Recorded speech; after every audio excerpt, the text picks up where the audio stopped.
how to enable the screen flash for alerts in iPhone. Hello everyone, I am Vishaka and welcome to our channel. Now let's get right into the tutorial. Firstly, go ahead and launch the settings application on your device and then scroll down and you will see the option for accessibility.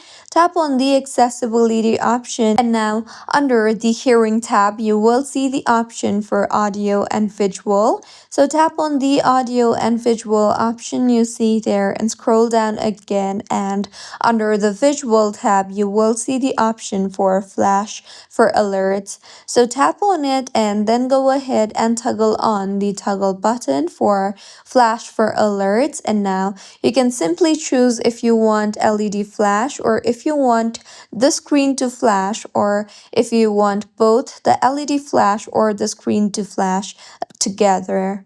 And you can then go ahead and adjust the settings, such as if you want the flash when your iPhone is unlocked or not, and if you want the flash in silent mode or not. So once you have enabled these settings, your iPhone will flash whenever your iPhone is set on its depending and preferred settings. So this was about how you can enable the screen flash for alerts on notification on iPhone. If you find this tutorial helpful, please like the video and do comment if you have any queries. Also, do subscribe to our channel for more helpful tutorials like this. See you on the next one.